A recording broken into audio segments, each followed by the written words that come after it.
Hello everybody, I'm Aman Goyal and today I would be speaking on Abraham Lincoln and showing a presentation with few pictures and detailing April 12th, 1809 in Kentucky. And he had like very little formal education due to non-availability of sources and opportunity. And so to work and he was kind of a voracious reader and he used to take out time and study and teach himself. So eventually he taught himself to be a lawyer. See, just to give a review, and Lincoln was against slavery, which was like in contrast with the southern states that favored slavery. So soon after he got elected, 7 southern states ceded from the Union. So the 7 states, I'll say these are the states that the map might not be perfectly accurate because it's really hard to find a kind of map. So like basically the southern states kind of during that time. And the states you see in the middle, my arrow is pointing. So these are the states which are like the lower part of the state was with the southern, upper was with the northern, and these kind of things. These are like called border states. Okay, so South in South Carolina. And so what's the story with the Fort Sumter is like just before Lincoln got elected as president, most of the forts and palaces that belonged to Union were taken over by the Southern. And soon after he got elected, the Jefferson, the CSA people took over the Fort Sumter and said he had just 2 choices, either suffer or just give up. And so Lincoln had a pretty tough choice that time because they found with him like if he sent his army to fight back, he was the one to start the war and people would like push his support back, and he just drew his name, the image he had as a peacemaker and all those things. So he didn't want to do that, and but he at the same time he can't step back. His men were there, and this is a very important location to the Union. So what he did, he played a very clever role. He asked his army to just deliver food and supplies to the people caught in, and just all that. So they started doing that, and Jefferson was like, what is this going on? Like, he got frustrated, and he had 2 choices, like either give up, like just say okay, give up or fire, and he chose to fire, and he just fired the first shot on April 12, 1961, and that's the start of the Civil War. And then for the North and the South perceived Lincoln in a very different and opposite way. So the North perceived Lincoln as ambassador of peace, as a goddess of peace, and the Southern considered them like a beast, like a person just ready to have a war and kick things out. So Peachy, in his inaugural address given by Abraham Lincoln on March 4, 1961, so in his speech he talks about the slavery issue mainly. He said that he has no intentions to interfere with the institution of slavery in the states where it existed. So the point here to do things, he said, no, I am not much into slavery law, and states who have slavery, they can continue. Slavery exists in the way they function at that time. So the above picture I just already talked about shows how North perceived him, how South perceived him. And we can see he is different, like in this picture, he has a scale with 2 persons, so he's like equality amongst the people, the slaves, and all these things, and this piece hanging around, and a feather in his hair, and his clothes are also like white. So this is the way the North received it. At this you see a man down there with a pistol in hand and crushed by Lincoln with a sword, and sword is like still in the blood. So this is the way the South perceived him. Let's go and discuss more about the Fort Sumter, the war at the Fort Sumter. So no discussion on Civil War starts without talking about Fort Sumter. This is the place where finally the tension between the Union and Confederates was growing finally blasted out. The Confederates had taken over the fort and many other places which belonged to the Union.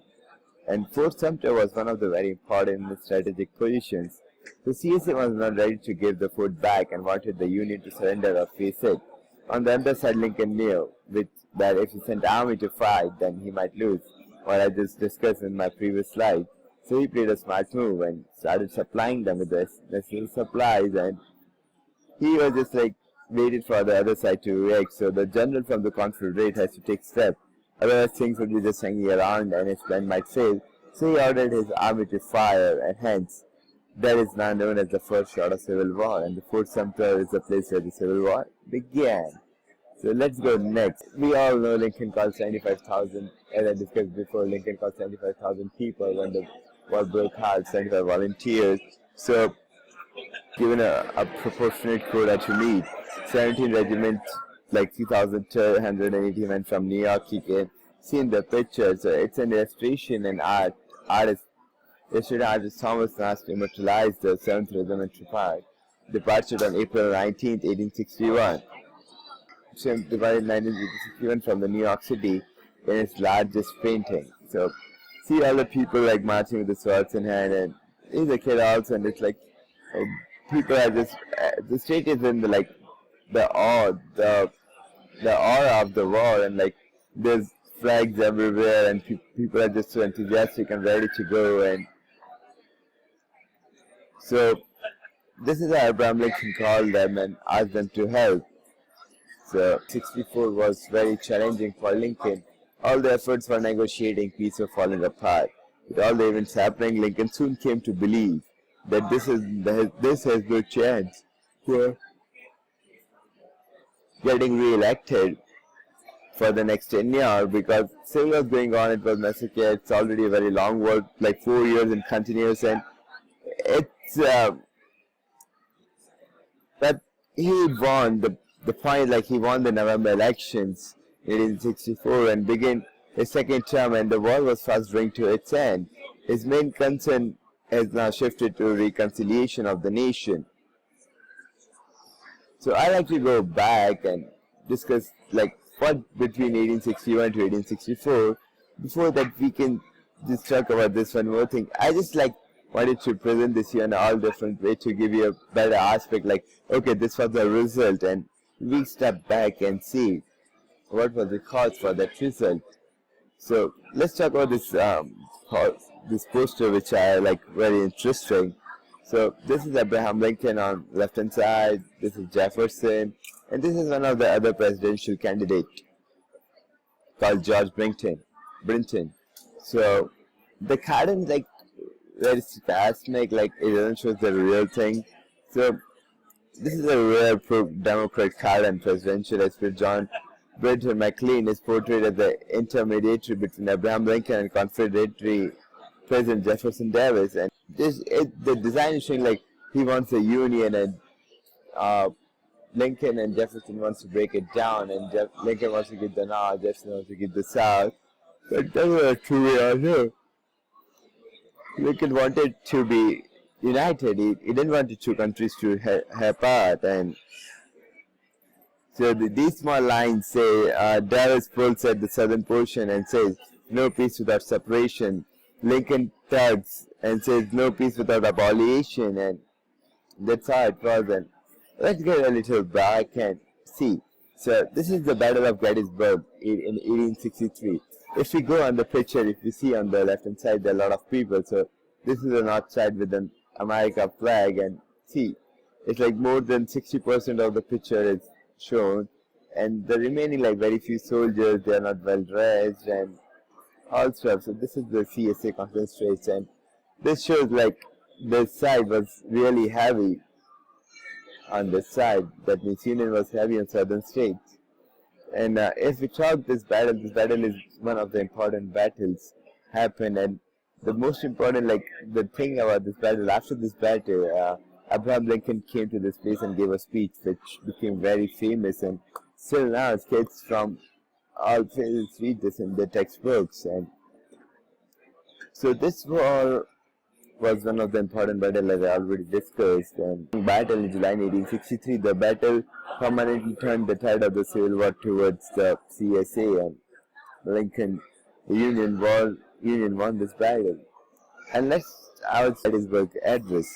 So On November 19, 1863, Abraham Lincoln went to the battlefield to dedicate the place as a military cemetery. At the ceremony, he was the second speaker, not the primary speaker. He just gave a 2-minute speech, and before him, the people gave like an hour-long speech.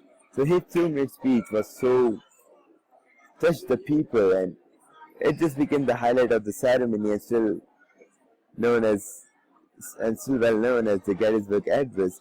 So in his speech, he paid tribute to the soldiers and motivated people that they should fight and fight strong. So the soldier who gave their life does not go in vain. And one of the lines I personally like is the world, which he spoke that day. The world will little know nor long remember what we say here, but it can never forget what they did here. This is very inspiring words and fill the people and motivated and in the hope.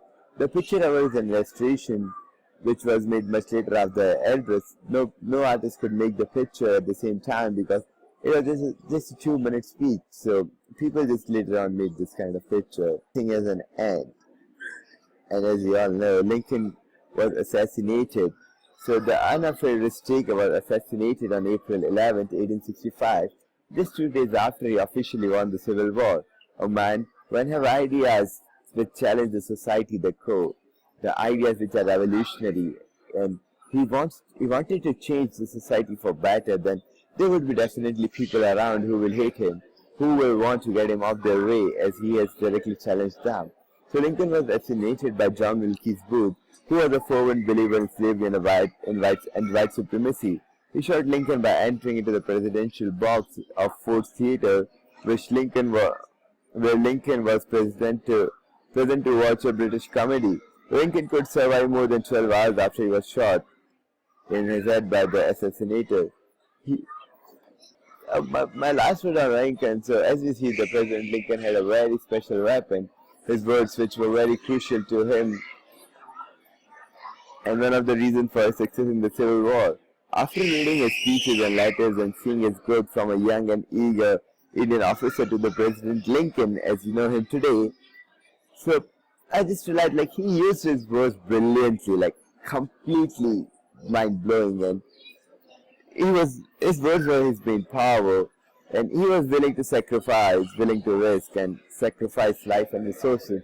He was even ready to mislead people if that was for a greater good and preserve the union of the states.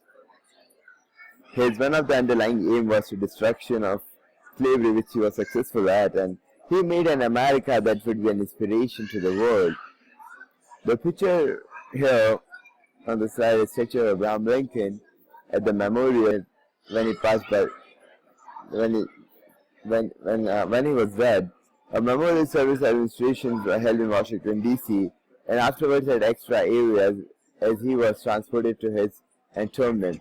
So the president was conveyed from the funding to the entombment site in Lincoln's main residence of Springfield, Illinois by memorial service train, joined by the dignitaries. Lincoln was entombed at the Oak Ridge Cemetery in Springfield. The site of the Lincoln tomb, now claimed and oversaw the state memorial site, is set apart by a 117-foot tall rock model surmounted with these bronze statues of Lincoln, officer and mariners, built by 1874. So that's just a final few words. So this research helped me to learn a lot about the Civil War and Abraham Lincoln. I didn't know anything about American history as I was born and brought up in India, and I recently shifted to America to do my studies. So now I embrace American history more, getting to know who was Lincoln, what Civil War was, and what it meant to the Americans. So getting to know more about Abraham transformed me for better. His speeches have inspired me and motivated me. His word in his speech at the Gettysburg ceremony have touched my heart and mind. This picture, which I think is very appropriate for my experience, is doing this research was like witnessing all the Civil War events in real time and analyzing them for all the directions. So these are all the soldiers died, the American flag, and I just imagine myself sitting there and just going through what happened and just being real time living with the experience. So it was really nice and fun experience doing this research and making this presentation. So thank you everybody for listening to me, and I hope I informed you something which you are not aware about and improved your knowledge. Thank you.